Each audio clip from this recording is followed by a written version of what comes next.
Modern dating is tough, but there are additional things you have to consider when dating again as a single dad that will affect you and your child. While many of these things should be considered by all single men in the dating world, there are certain additional considerations that apply to single dads. In this video, we're going to look at dating after divorce versus death versus oops, the condom broke, how custody affects relationships, having younger versus older children, red flags dads must watch for, what not to tell your children, and what to do if your children are acting out or sabotaging your dating success. Welcome to Just the Tip Tuesday.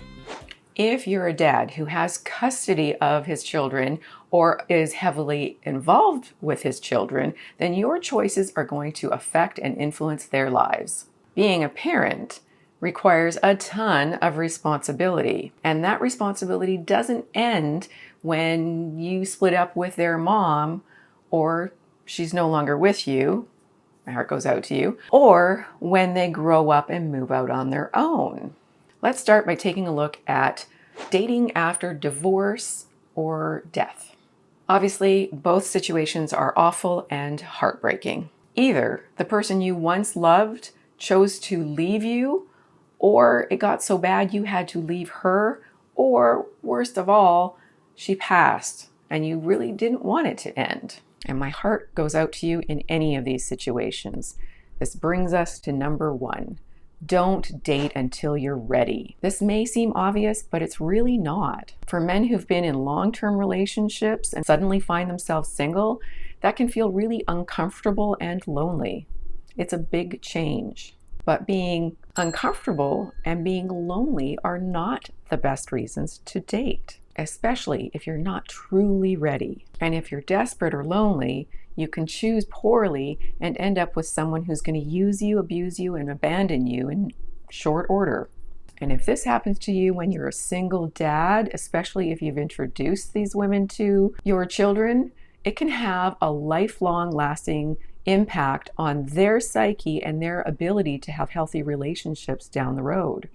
They may develop an expectation of uncertainty or an underlying fear of intimate relationships. But of course, choosing poorly also affects you, whether your children are young or grown. When we're desperate, we make poor short-term decisions that can have long-lasting effects. And you're probably not ready to date if, number two, you can't stop talking about your ex. Now again, this actually applies to any single man dating, but it especially applies to single dads because even though modern women can be and often are very selfish, if a woman is actually willing and wanting to date a man with children, then she actually does have that nurture gene tucked in there somewhere. This means that if you are constantly talking about your ex, then she's going to consciously or unconsciously feel like you're going to be constantly comparing her to your ex, especially when it comes to parenting. And it doesn't even matter if your references to your ex are positive or negative.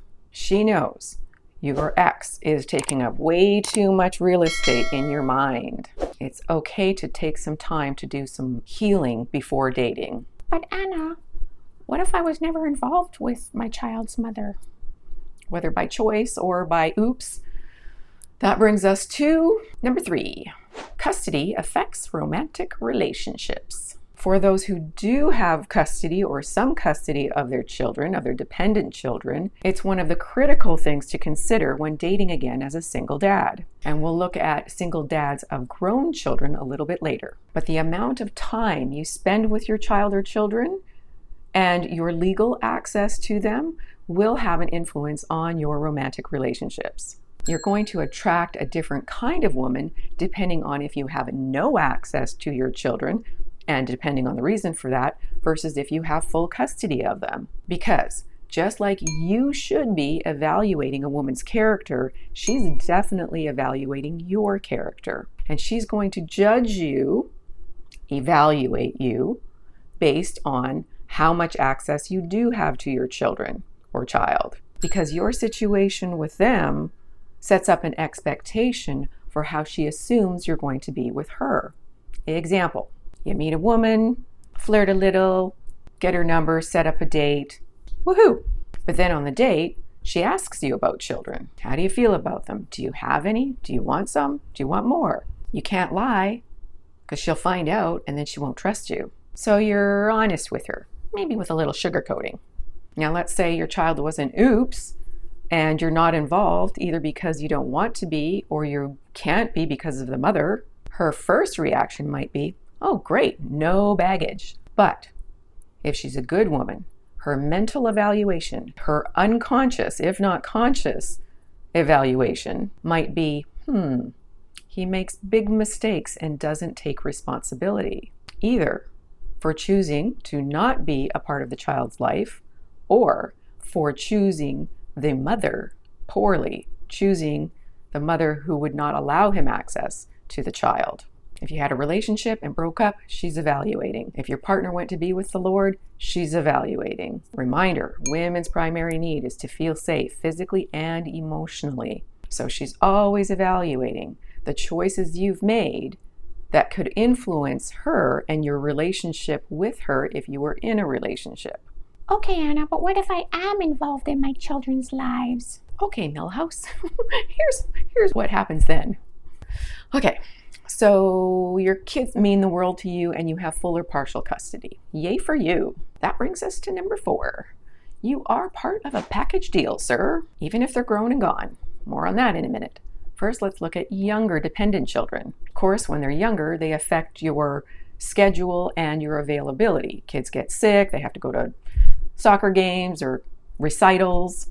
If you're going to be with a woman, you've got to be with someone who's going to be okay with that. You have to decide what level of co-parenting you're going to be okay with. And you also have to know where the boundaries and priorities are. Now, of course, your children's immediate health and safety are always going to be a priority, or they should.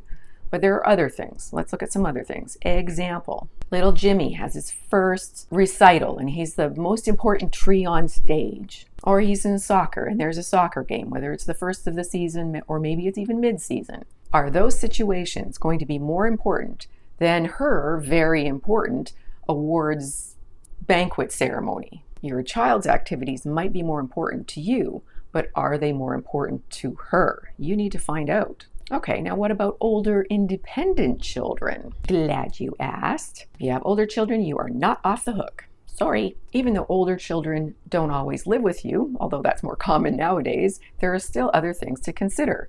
There are grandchildren and babysitting and often family drama. So you still need to figure out where your adult or older children fit in on the priority scale with a potential new partner. Which brings us to number 5.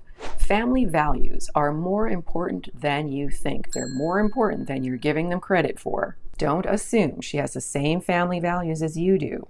That kind of brings us to red flags. As I've said in many of my other videos, in order for you to have a healthy, happy, long-term intimate relationship, you need to have compatible beliefs, values, long-term goals. And this is certainly no different when you're a single dad.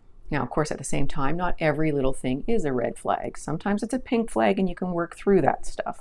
But the problem is, and this is for all men and women too often, you often don't choose your partner based on compatible beliefs and values and long-term goals. You think that attraction and chemistry and connection is enough. It's not enough. No wonder the divorce rate is so high. If she says she's allergic to kids, never wants to meet yours, asks about your will, especially early on, those are the real red flags. Do not bring her home to your children. And in fact, before you ever even think about bringing someone home to meet your children, you need to consider number 6. Don't keep your kids in the dark. What and when to tell your kids you're dating or thinking about dating. The sooner, the better. You don't want to spring some new person on a child who isn't even thinking that you might be out there looking, no matter what their age. It's much better to plant the seed early so it can germinate, so that when you do start dating, it's not going to become such a shock for them. They'll think about the idea, and depending on their age, they may ask some questions. This is a wonderful opportunity for you to be able to answer their questions to make them feel safe. Children need to feel safe, especially after divorce or death. So the more questions you can answer in a loving way, the more ready they'll be for when you actually do meet someone that you want to introduce to them. It won't be quite so scary for them. You can say something like, "You'll always be most important in my life. As much as I love to spend time with you and friends and family, just like you do, I also want to have friends of the opposite gender that I can spend time with, doing things with."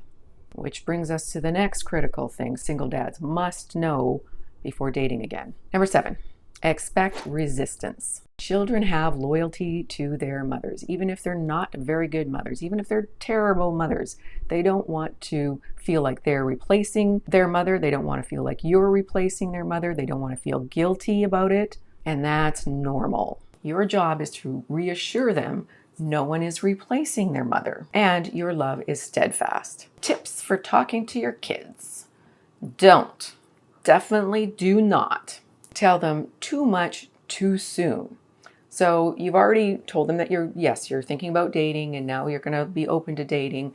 But once you actually start dating and maybe meet someone, don't rush home and tell them all about her. That's going to be overwhelming. It's going to be too much too soon. You can tell them, what she looks like and if she has any kids. That's enough. Then, if they want, they can ask questions and you can tell them a little more, but don't overwhelm them with too much information. Don't make them meet every woman you date. They don't need to meet anyone until you're starting to get serious. Don't ditch your kids for a date. Stick to your plans with your kids, or they won't feel safe and they'll resent her, and that'll be a problem later. Don't make their first meeting a big deal. A big event, a long event. Make it short and sweet. Don't have a sleepover too soon. Make sure that you've dated her enough, they've met her several times before she ever wakes up in the family bed or in the family home. Okay, how about some do's? Do, again, understand that your child's resistance is going to be normal no matter how old they are. Do, be patient and respectful with them. This change is not something they chose. This is your choice. Do, choose well. Values, beliefs, goals. Do, know children adjust better and well when you make them feel safe. Do, give yourself permission to find love. You do deserve love. Now, if you've already started dating and you're having difficulty with your kids, and maybe you've talked to them, maybe you've done some of the things I've already mentioned, and they're still acting out or trying to sabotage or going down a dark path, then I highly encourage you to talk to a therapist. And if you want a recommendation for a great online option, then I will leave a link below or up there or somewhere there. And I invite you to make an appointment so you can stop suffering, so you can help your children stop suffering and start walking on the path towards finding love again. You got this. Lots of love to you. Good luck. God bless.